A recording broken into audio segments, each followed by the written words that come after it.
Well, today I want to take you back, way back to when you were 6 years old. Today we want to talk about unleashing your 6-year-old brain. Welcome aboard. Guys ready?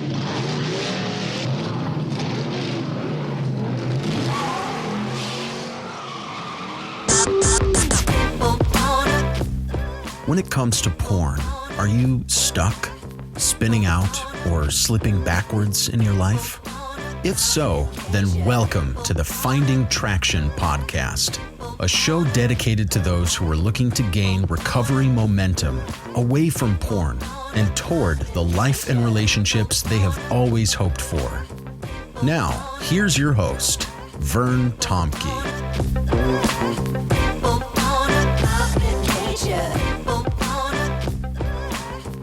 Well, I hope your summer's going well. We are essentially midsummer here. Our school doesn't start for us until September, so we're at the beginning of August 2022. So we've got another full month of freedom for all the kids and all the teachers. My wife is enjoying having 2 whole months off. I'm enjoying having her home, actually. It's been really great to have her home. And just while we're at it, today is August 2nd, we are starting another group for guys. It is a Tuesday morning group in Australia. That is at 7 a.m. Tuesday morning. And let me just say that we wanted to find a time that works with some of the Australian guys. I am acutely aware that there's just very limited options in Australia for guys in groups. So, but also if you work the hours back, it works. If you have a flexible schedule, for example, for us on the West Coast in North America, it would be Monday at 2 p.m. And you just work that across the country, across the continent. It would be 3 p.m. Mountain, 4 p.m. Central, or 5 p.m. on Mondays Eastern. And I think it would be midnight or something like that in London. So if you're looking for a group, we'd love to connect with you. We'd like to get 2 or 3 more guys. I love having a group where there's, good 5 or 6 guys. So get a hold of me at bandofbrothers.care@gmail.com. And maybe we can do a Zoom call together and you can ask some questions. I can hear more about your story. You can hear more about my story, and we'll find out if the group is right for you. So again, it needs to be pretty quick because we'd like to get this group going in the next week or 2. So I'd love to hear from you. Well, I want to talk about today this idea of unleashing your 6-year-old. And I was kind of inspired in this idea by one of my new heroes. He's a guy that's coming out of Ontario, Canada. He's written a number of books. He now lives in the States. His name is Malcolm Gladwell. And he's written books like Tipping Point, David and Goliath. As an example, those are 2 books that come to mind. He's written a number of other ones as well. And he always has a unique perspective on life. And I heard an interview with him recently, which kind of got me listening to his podcast, which is called Revisionist History. And he kind of talks a little bit about this idea of being a 6-year-old. And you go, okay, now there's probably parts of your 6-year-old self that you probably don't want to return to. But I want to talk about returning to the good parts of the 6-year-old you. And then I want to basically apply this to recovery. Because I really believe if you want to use the word picture of an hourglass, as we pretend we're just sand in an hourglass. Okay, that sounds like some Eastern mystical example or something. But we're in an hourglass. And I am convinced from my life, and as I talk to guys, things like our porn habits and some of those sexual behaviors, it feels like all it accomplishes over a period of time when you stay in that porn space, day after day, week after week, month after month, it feels like your world gets smaller and smaller. Think of as you move down the hourglass, it gets narrower and narrower. And I want to, I think most of us would describe life under the porn cloud. Somebody described it to me yesterday as humidity. Now, here on the West Coast, we don't get humidity like you guys do in the East Coast, but I'm talking to guys and they're describing the oppressive, sticky humidity that they're living with. And I really feel for you guys on the East Coast and Florida and Dallas and other places like that. You have to live with humidity. Well, taking humidity, taking the hourglass, it's like our life gets more oppressive, gets more narrower, and it's just become more and more contained. And I would liken in this picture that little part that we go through to recovery.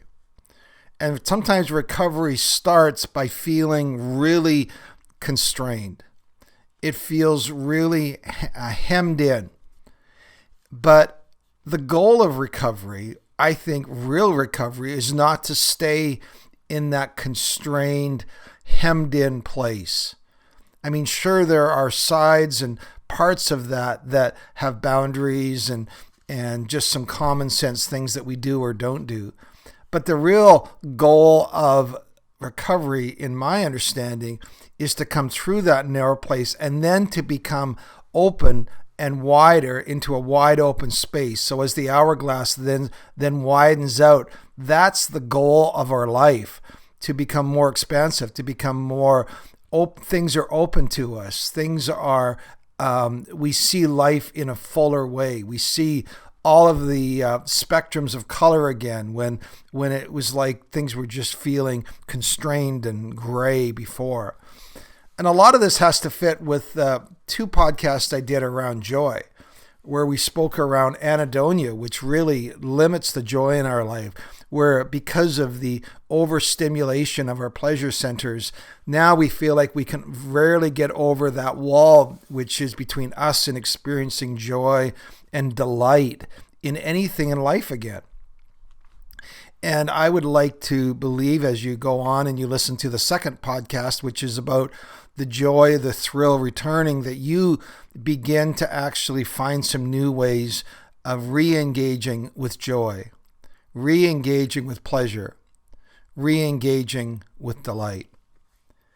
And so this podcast, again, is just some concepts that I've been thinking about listening to this podcast with Malcolm Gladwell, which is coming through the funnel of the hourglass and now expanding out into a broader life. And I want to talk a little bit about that in the context of being a 6-year-old, because to a 6-year-old, life is full of endless possibilities. 6-year-olds wear capes, right? I have some really cute pictures of my 6-year-old boys wearing capes. And they'd run around with these capes on because all of life was available to them. And I'd like to think that we can take that sort of approach to life as we come through recovery and we begin to look at, okay, what is opening up to us? And there's something about a 6-year-old brain that I think has real appeal to me as I think through this topic. Here's a few ways that I would like to return to being 6 years old again. Number one is being curious. I think being curious is the opposite of being judgmental. I mean, Malcolm Gladwell, he writes about crazy, curious things. He's curious about looking at life in new ways. He has a whole different take on the David and Goliath story, for example. That's another one of his books, David and Goliath. He's curious. He's curious about cars. He's curious about sports. He's curious about laundry. He's curious. He has all these crazy stuff he's curious about. He's just curious. He asks question after question after question. And I love that. I want to have that more and more in my life. 6-year-olds are constantly asking why questions. They're always opening to learning. And I think that's a part of my brain that I would like to re-engage. some of the examples of curiosity. I think, well, let's go back to this idea of curiosity is the opposite of being judgmental. I think as we get older, we begin to segment ourselves into different tribes. There's my tribe, and my tribe believes this, and we don't believe in anything that tribe believes, and we begin to silo ourselves. All of that is the opposite of curiosity. And I have been trying to really practice over the last little while, as I move into this next season of my life, a newfound curiosity. Well, tell me about that. Tell me what you think. I mean, my kids believe all over the map on they're the complete opposite ends and the wide spectrum of political views. I have great conversations, and asking people questions who are MAGA people, or up in Canada, we might call them the Freedom Convoy people. They see the world in a particular way. And it's like, well, tell me about that. I like learning from that. I have no difficulty having conversation with MAGA or ultra MAGA people. I have conversations with strong socialists.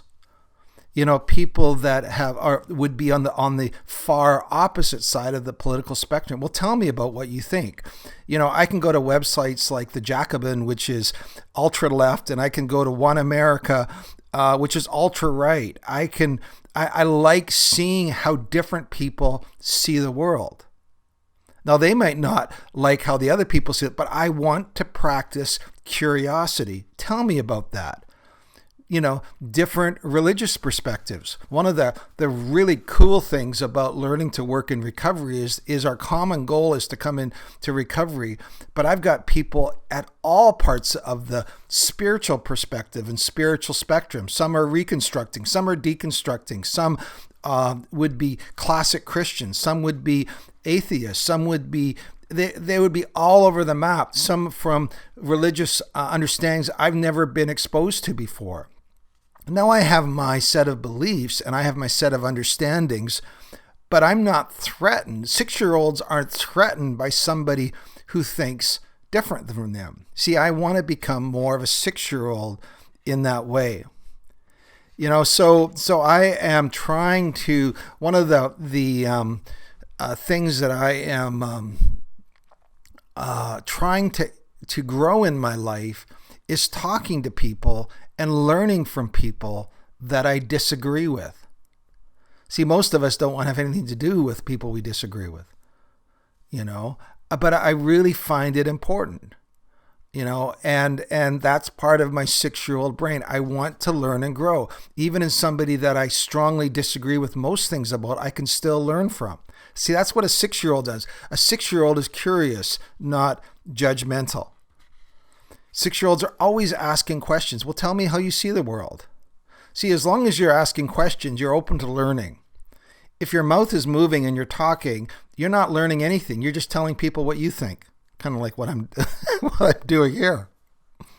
So there's one area where I think that learning and growing, I want to be more like a 6-year-old. I want to learn and grow. My wife has a really cool job. She works with immigrant kids from all over the world. Canada, I think, along with Australia, Malcolm Gladwell was talking about this, probably has the highest percentage of immigrants that we regularly invite in year after year into our country. And they all make their way, of course, the kids make their way into the school system. And so my wife works with kids from South Asia, South America. She's working with kids from Russia and the Ukraine, and working with kids from Myanmar, all over the world. And learning from different cultures is part of that. See, 6-year-olds don't see other cultures as a threat, for example. They're not as threatened. They're not as threatened by people who look different or sound different. Now, I might have to put subtitles on when I'm listening to them sometimes. My wife jokes with me. She likes British shows, and I always am trying to find the subtitles because I can't always understand what they're saying. But that's different than not wanting to understand what they're saying or not wanting to learn and grow from them. So that's another part of being a 6-year-old, is saying, you know what? I'm not threatened by that. After all, how can you be threatened when you're wearing a cape, right? So that's the 6-year-old. I want to come through that hourglass, and I want to learn, and I want to grow. I want to be curious. I want to ask questions. You know, even in porn recovery, and there's people that are into and not into different aspects of it. I don't do this part of recovery. I don't do this part. I don't like AA. I love AA. I don't like, it's like, again, I don't want to shut off any of the insights. I want to learn from brain science. I want to learn from AA and 12-step. I want to learn from cognitive behavior therapy. I want to learn from family systems therapy. All of that is good. It doesn't threaten me. I can add it to my learning, to my toolbox, right? Because I'm kind of on the, I guess if I believe one thing, it would be this. There's not just one answer. There's not just one approach. There's no magic bullet.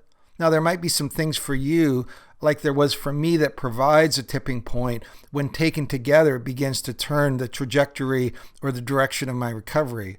But usually it's a combination of things.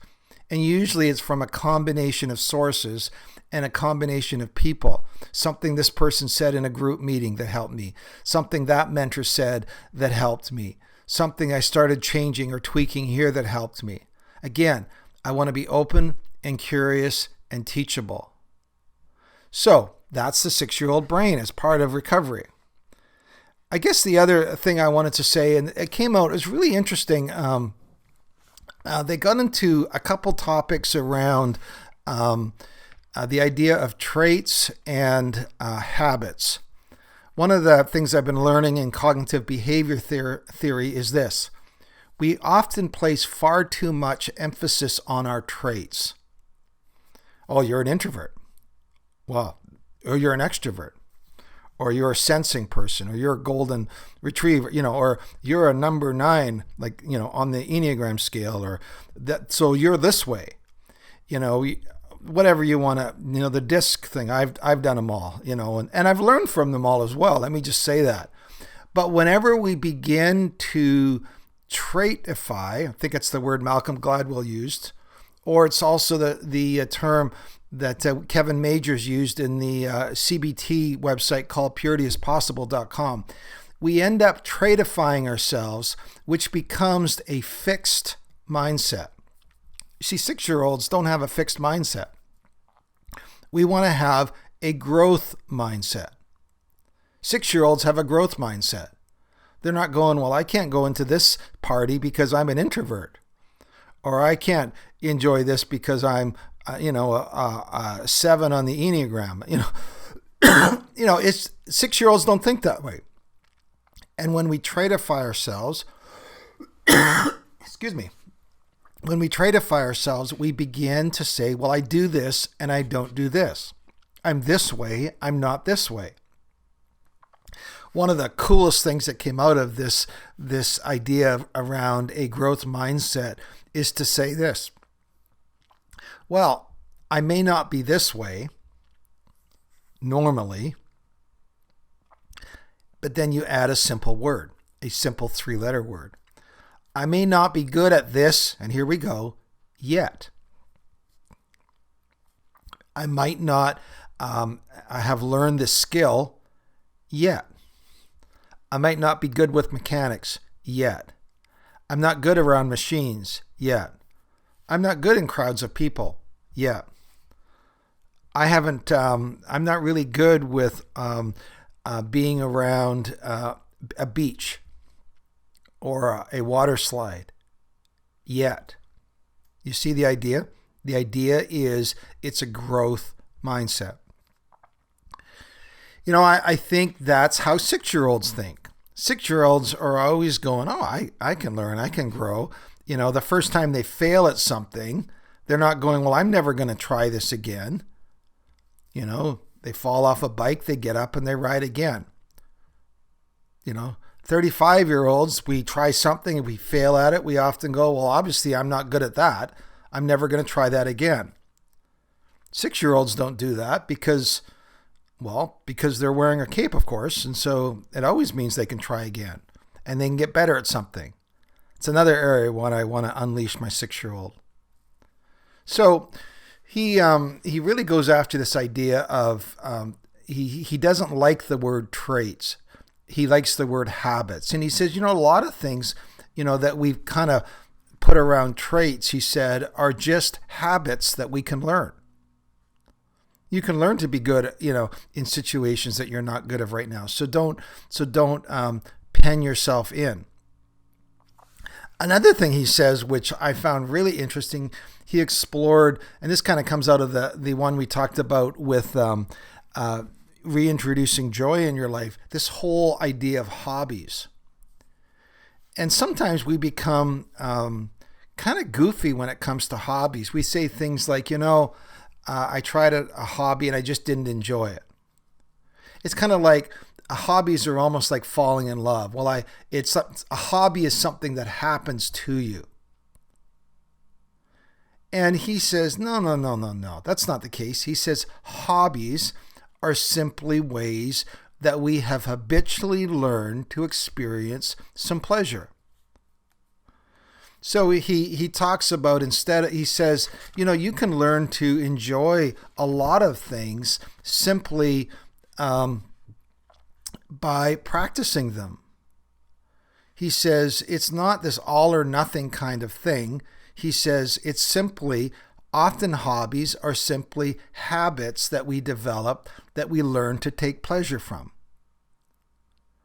I like that idea. It kind of reminds me, Matt, my buddy Matt Dobschutz talks a lot about the idea that sometimes when we use the term addiction, it's again a trait, it's a destination, it's an identity, and it's much more growth mindset to use to understand the struggles we face through the context of a habit. Yeah, sometimes it might feel like an extreme habit, but it's a learned behavior. You see, if it's a learned behavior, it can be unlearned. We can learn different things. And so, I love this idea that, instead of saying either you have a hobby or you don't have a hobby, seeing a hobby can simply be something that you habitually, is a habit that you develop, that you learn to take pleasure from. That opens up a whole range of things. Well, I don't know if I would enjoy this, but let's give it a shot. Maybe your wife really loves doing something and you say, well, I don't think I'd really enjoy that. But now what you're saying is, what? Maybe it's a habit I can develop. Now, it doesn't mean you need to sit down and knit with her, but you get the idea in terms of that. By the way, I learned to knit when I was in Norway. Actually, I was in England, and there was 3 Norwegian girls I really, really liked. There's something about Norwegian girls, and they all knit. And so guess what? I got to hang out with them. They taught me how to knit. I knit a sweater. And I got to be with these 3 Norwegian girls. I was a 19-year-old at the time. So it goes to show you, in the right context, we can learn any hobby. So no, I didn't continue knitting for the rest of my life because the Norwegian girls went away and I found a much better option here in Canada. But you get the idea. And here's the last one. He says even character traits can be learned habitually. And this is where he talks about kindness. He talks about learning to be kind to people around them. And he says that's a muscle. It's a habit that you develop. Kindness is a developed habit. The way we relate to the world around us. See, all of those are possibilities. As a 6-year-old, you go, man, the world is my oyster. There's not much that I can't do. You haven't yet been railed in by the limitations of life. At least most 6-year-olds have not yet been in that way. So, I don't know. I think when I think back to my 6-year-old self, in one sense, I mourn the loss of some of that sense of, I can do most anything. I can find joy in most anything, pleasure in most anything.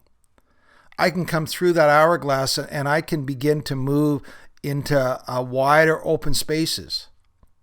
Who says that you're in your 60s, you can't enjoy life, you can't learn new things, you can't have as much energy and take pleasure in life as you did in your 20s?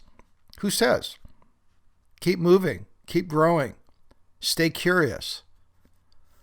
That's the 6-year-old part of myself that I'd love to see developed and grow.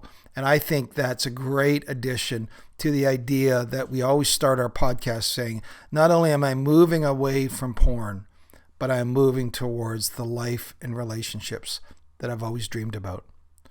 So here's to wearing a cape. Have a great day.